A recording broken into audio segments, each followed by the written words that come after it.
Hello, good morning guys, welcome back to another weekly vlog.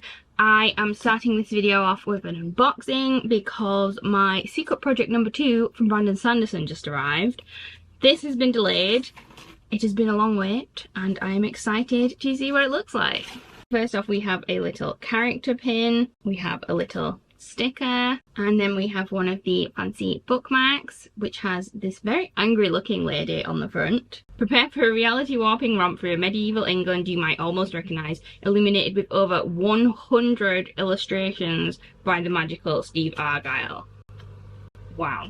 Honestly, the quality of these Brandon Sanderson books is insane. I love the feel of them, I love the faux leather, they just look fantastic. Oh my gosh, look at these end papers.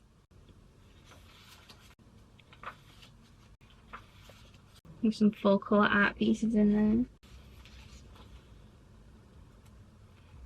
This is insane. I'm so happy with this. The weather outside is beautiful, so I'm hoping to get outside later on and do some reading.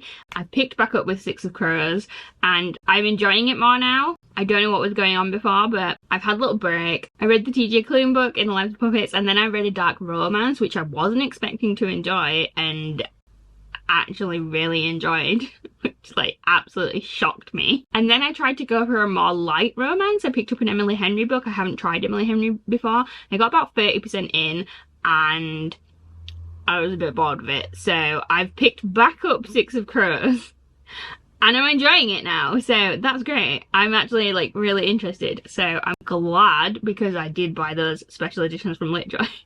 I'm glad I'm enjoying it. I'm hoping it's going to be really good. I think I am 2/5 of the way through it now. I've got to the part where they have got Matthias out. They've just set off on the boat. Before I can go into the garden and read, I do have some editing to do. So time to do some editing.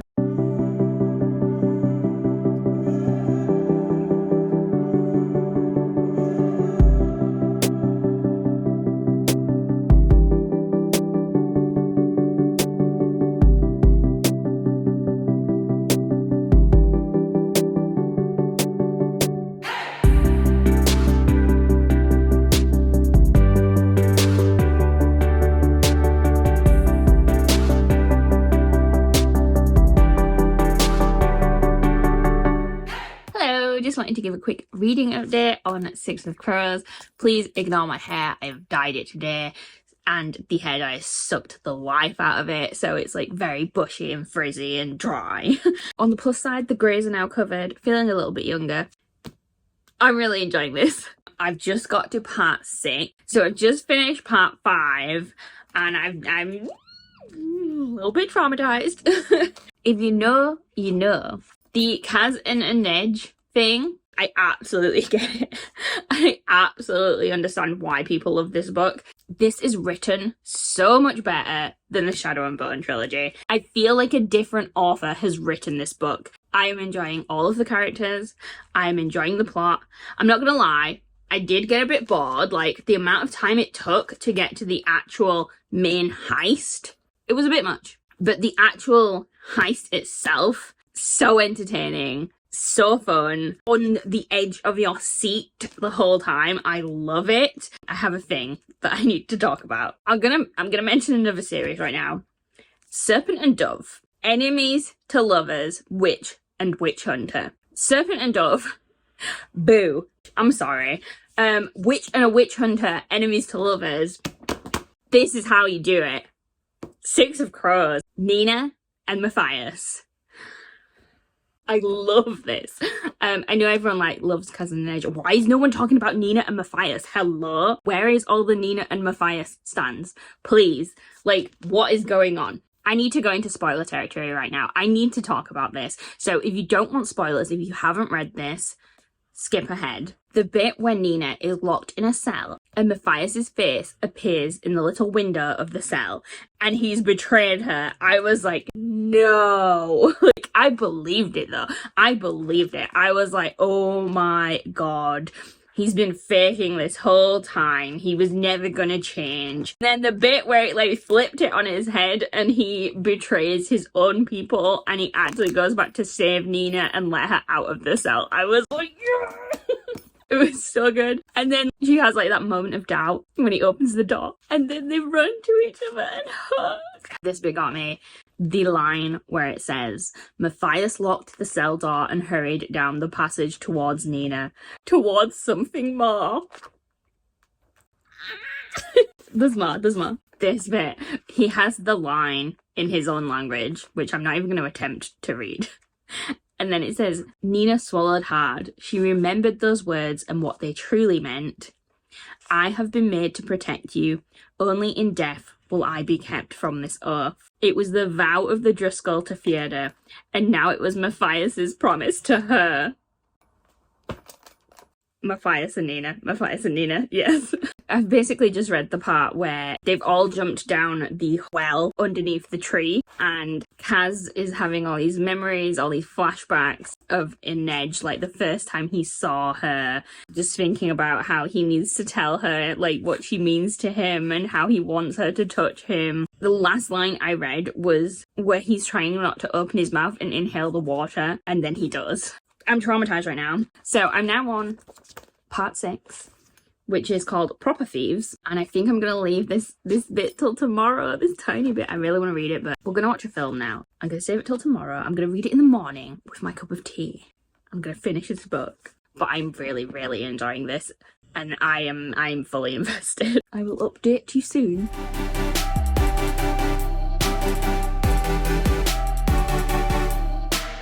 Good morning. It is time to finish Six of Crows. Got my cup of tea. I'm nice and cozy. I'm actually very warm. It looks lovely outside. It's very sunny. So I think it's going to be a very nice day today. But I'm going to crack on and get this Six of Crows read. I have received a Fairy Loot box this morning, so I do need to film an unboxing for that. But first, we're going to finish Six of Crows.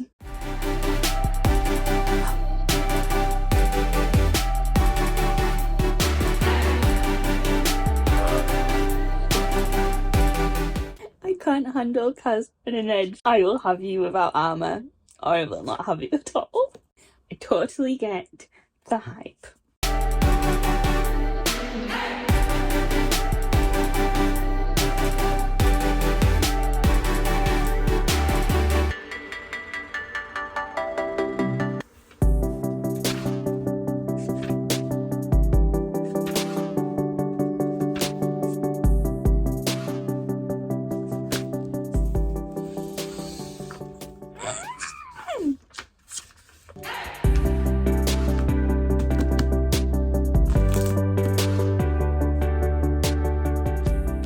So good. I can't decide if this is 4 stars or 5 stars, just because I was a little bored at the start of it, and I did get a little bored like waiting for the actual heist to begin.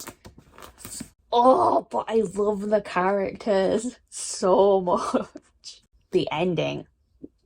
I knew something was going to happen at the end, because I've seen people say like, what's with the ending? So I knew something was coming. I think I'm going to sit on it for a while, see how I feel. But I really enjoyed the characters, and I'm really excited to read the next book. Time to get ready for the day and get some stuff done.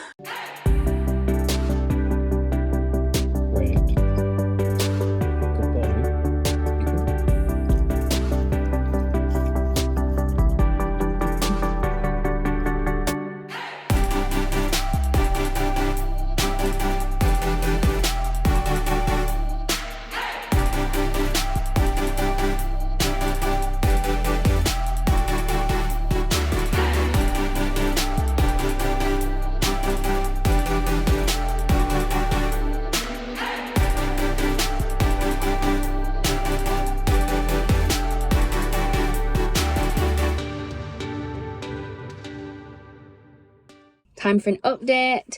I am feeling very, very tired. If you are eagle-eyed, you may have noticed in the previous clips that I was at one point reading You and Me on Vacation by Emily Henry. I ended up DNFing this. I got about halfway through it and I was really bored. I wasn't interested in the characters. Apart from like the first chapter, I enjoyed the first chapter, and then after that, the whole rest of the book up until about halfway through, I wasn't enjoying at all. I was just pushing myself through it because Emily Henry has such high reviews. All I've ever heard is positive things about Emily Henry's books. I bought the special editions. I thought, well, I'm gonna like them. Everyone else likes them.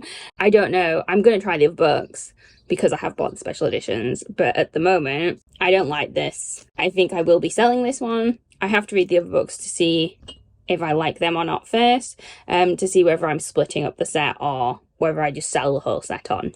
I didn't even really care about finding out what the thing that happened is anymore. Like, I'm not interested. This is 350 pages, so I read like over 150 pages of this book.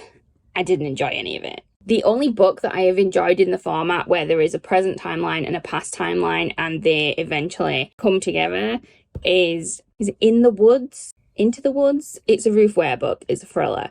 Every other book I've read that's got that formatting but is contemporary, I've not enjoyed. I've not cared about the characters. I've not been interested. So I just don't think this one's for me. So DNF, you and me on vacation at about 50%.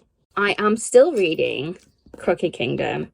I am about halfway through now. I'm going to do spoilers, so if you don't want spoilers for this, if you haven't read it, just skip ahead. I've just read the part where Willen and Jesper go to visit Willen's mother's grave. And as they're getting there, I just had this feeling in the pit of my stomach. I kind of guessed it already. I was like, I don't think she's dead. And then as they get there and they see it's not a church, I'm like, And then there's like a lady out front and I'm like, is that her? It wasn't her. But it turns out it's an asylum and she's in the asylum and he's had her committed and taken all her assets and all her money and then told her son that she's dead. And then, oh my gosh, the bit where it's like a flashback in Willen's head to when his father tried to have him murdered. What the F? I feel so bad for Willen. His father's awful. I hate it, but I am really enjoying the book. I'm very interested to see where this book is going. I'm excited for the plan to come together. I hope that everything goes well because this man needs taking down a few pegs. I really hope Willen can get his mum out. The really sad thing as well is you know that he's found his mum and she's not dead. And he's gone in and he's seen her. But she doesn't know who he is because he doesn't look like him anymore. It's so sad. I cried when I was reading the whole, I think I cried at the bit where, it was describing how his father tried to have him killed. And then I cried when he discovered his mum wasn't dead. It's just awful. It's awful. I feel so bad for him. I need to try and get through the rest of this book. I haven't picked it up for a few days. I've just not been in the mood to read, but I really need to get back into this one. And then lastly, I just wanted to little appreciation for the Fairy Loot edition of Legends and Lattes. It's not showing up that well on camera, but the actual holographic foil on this is actually really, really nice. So I'd actually changed my mind about this, but I hadn't cancelled it in time. I decided, well, I'm not bothered about keeping this. I might just sell it on when it gets here. But then after seeing it, I actually really, really liked the edition. I didn't think I was going to. So I'm undecided what I'm doing with this copy yet. I don't know which one to keep now. I'm a bit torn. Anyway, I need to go because I have some work that I need to get done. Some videos that I need to edit. Hopefully then I'm going to carry on with Crooked Kingdom.